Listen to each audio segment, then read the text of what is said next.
Welcome back, one and all. Last time Locke made his grand escape with Terra from the Narsh army, or the Narsh patrol, whatever. This is Wolf Fallen. Let's check out some of the items. So, as always, you have your items. You can rearrange them in orders. You have Wear and Pendant. I don't know, to be honest. I don't think this ever comes into play. Use, where you can use potions, sleeping bags, things downs, everything. I don't have any equipment on me, but I believe there's a special feature when you click on equipment. Skills. Each character has different skills. First, we'll get Espers will come much later. I'm not going to talk about that. As well as, oops. Only Terra for most part of the beginning of the game is going to be the only one with magic. So that's not really important, but if you want to cure, there it is. Terra will naturally learn magic, but very slowly. She can learn a lot of the best spells, but at a very slow rate.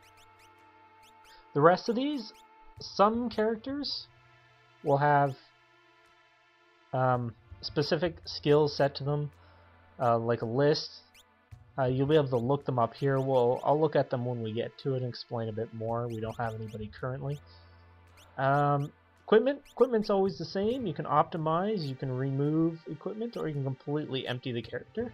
Optimize will always take the best, highest attack power. Remove will simply remove one piece of equipment. So as always, you can equip in the left or right hand. I think all the characters are right-handed. You can equip shields in the other hands. You have a piece of head armor and piece of body armor. So the armor system has been greatly reduced. Well, not greatly, but it has been reduced. They got rid of the arm equipment, but they've replaced it with something else. That's relics. I don't have any right now. I'll get into them a little further later, but relics have special abilities. They're equipment with special abilities. You can remove her equipment. Status, as always, you can check. You give a list with the level of the character, the hit points, the current max XP, and the amount you're going to need for next level. Vigor, which I believe is your strength in this game. It's a bit different from another game had vigor, but vigor meant stamina. This one means strength. Speed determines how fast the ATB gauge fills. Stamina determines, I believe, your HP as well as your defensive power.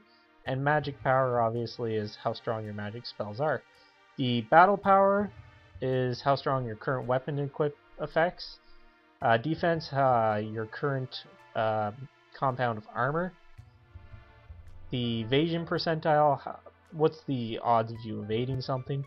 Magic defense, how much the armor you have equipped will reduce magic. And then magic block, which I think is basically just magic evade, meaning just the chances are missing. That's the one you want up if you want to miss status elements, I believe.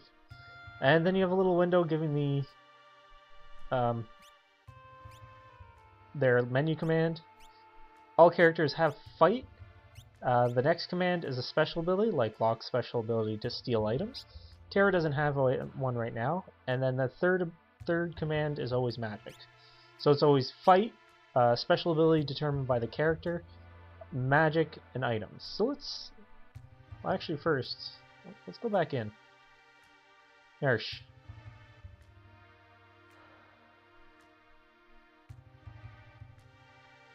Run away. Yeah. So we don't have any items. You're going to have to rely mostly on Locke stealing stuff. So here we are on the world map. The music hasn't changed. It's still Narsh.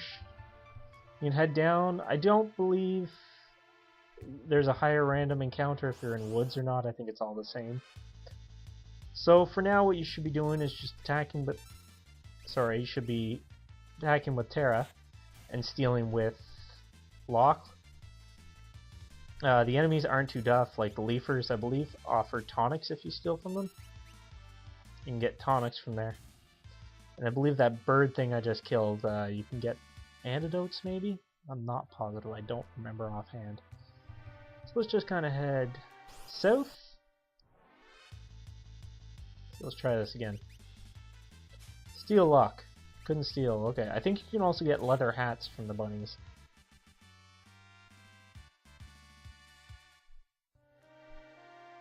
So once you see the desert, head south. Also, there's a little map you can see in the bottom corner. I didn't talk about that. All the little light white dots on the map represent towns. So move down. So you've got the corner of the grass in the right-hand corner, and then left. There we go, and there's our first town. Fargo. What's wrong, buddy? Oh, okay, well apparently they know me here. Let's go down here. What do you gotta say? Oh, okay. Can we leave now? Oh. Am I supposed to take something with me if I go down there? I don't know. Let's go this way. What do you gotta say? Okay, I'll stay away from him.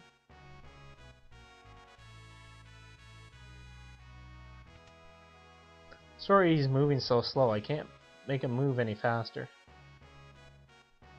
They actually have a special relic which allows you to move a little faster. So here's our first town, the industrial city of Fargo. The first town, well, Nersh had steampunk elements in that as well. Some, not all of them do, but these first two do. I think there's about 3 or 4 places that have high-tech steampunk elements in it. The rest of them is kind of like classic areas. So here we meet the young king of Fargo, who is apparently a master of machinery. He's an engineer, and his name is... Looks like he's given the finger there. His name is Edge. Or, sorry, no, Edgar, not Edge. Edge was the other one. I keep getting those two mixed up. He's the king of Fargo, obviously. He is a ladies' man, as we will find out.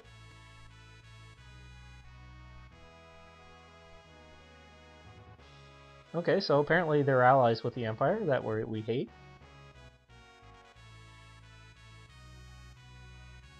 Okay.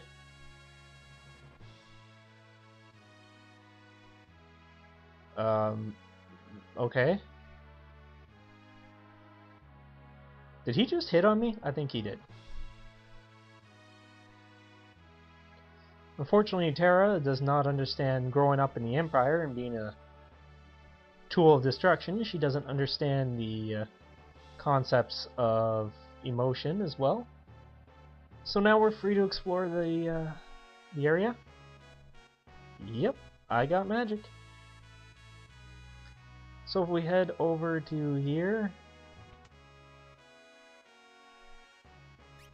no, none of those. You can buy tools, but I wouldn't waste my money on that. Get antidotes. There is an item shop, I believe, over here. I wouldn't spend anything right now. Ooh. Tincture? I don't know how to pronounce that. I believe that recovers, yeah, MP.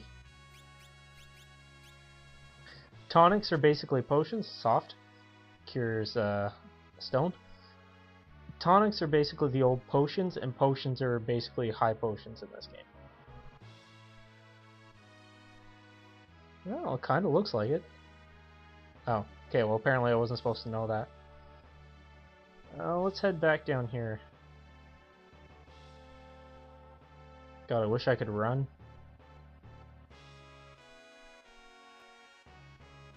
Over here. Oh, this guy looks a little different. You gonna come see me?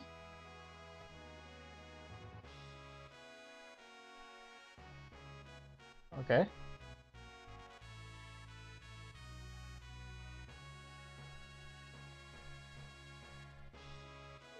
Okay, you're lone wolf, lone wolf. Maybe I forgot. I thought you could release him. There's a point where you'll be given the option to release him, and it is generally, just like the last game, it is actually a good idea to release him. Oops, I didn't mean to go out that way. Yep, it's me.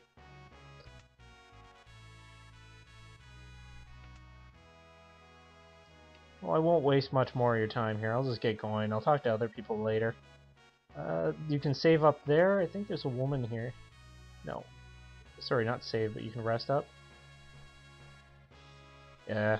So apparently he's not as much of a ladies' man as he thinks he is.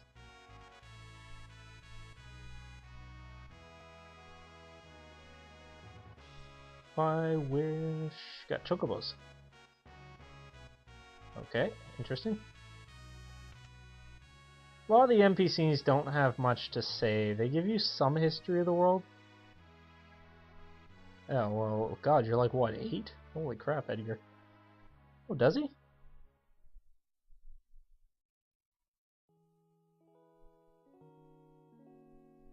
Well, who's this guy? Kind of looks like Guile.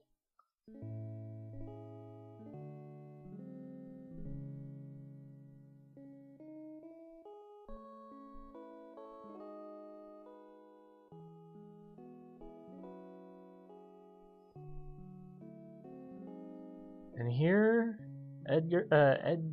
Edgar's twin brother, who chose freedom over the throne, is Saban. Wonder if we'll meet him at all. Maybe later? Possibly? Who knows? So yeah, basically that's what happened, is the two sons ended up, you'll learn more, but the two sons ended up inheriting, and Saban chose freedom while Edgar chose to take over. I'll explain a bit more a little later behind that story. This is also the first game to really feature a little more depth in the characters' personalities. Not the personalities, but their history. Well, personalities as well. But yeah, the characters' histories are a little more explored in this game than they were in previous games. Alright, so once you've talked to that old lady, Matron, I think what her name was? Martine? Matron? I think it was Matron. Oh, no, I went to the wrong spot. I have to go to the throne room first, actually. That's where I have to go. Yes, I'm here. Thank you. Stop stopping me, damn it. How many green-haired women do you get around here? It's weird, because in her art, she actually has blonde hair in the CG aspects, but she's got green hair in the game. Hey, Chancellor. Okay, so that's where he explained. Yeah, Saban fled the castle. We'll learn more later. So once you've talked to that old lady, come back and talk to Edgar again. Oh, someone from the Empire. Wait a minute. That name sounds familiar. Oh god, it's him. Wow, he is really colorful. So here we get the first glimpse of Kefka. He is one of the Empire's generals. He is a little loony, as you can kind of tell. He was the first Magitech Knight, Magitech Soldier, the first to be embedded with magic. Much like Terra.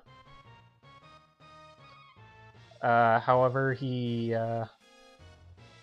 has also driven him a little insane. He's very jester-like, a little flamboyant, I guess you could say. Oh, okay. I always forget if you have to talk to Locke or... Do I have to talk to somebody? Hello? Oh, I have to talk to the soldiers first. Wait. Okay, now I can talk to him. So yeah, here's one of our main antagonists who will be bothering us through some of the game. As you can tell, he is definitely evil. And he's apparently looking for Terra. Well, I don't know, I only counted like 2 and a little girl and an old lady, so like 4? I'm guessing Fargo is a lot bigger than what we see. Also, I like the nice little touch. Notice there's little bits of sand here. You'll kind of understand where that comes from later. So let's talk to Locke here.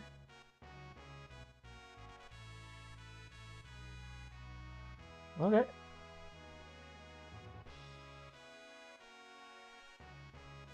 So yeah. He knows something's up. Alright, well, let's follow Locke. Not get stuck on anything. We're gonna go for a nap. Don't worry, folks, the game really picks up. This game's actually kind of a little slower in the department than other games. It takes a little bit more to get into everything. It's mostly story. So here's our bed, and what we'll do is we'll climb into it in the next episode. So folks, thank you for watching, and have a good day. Bye now.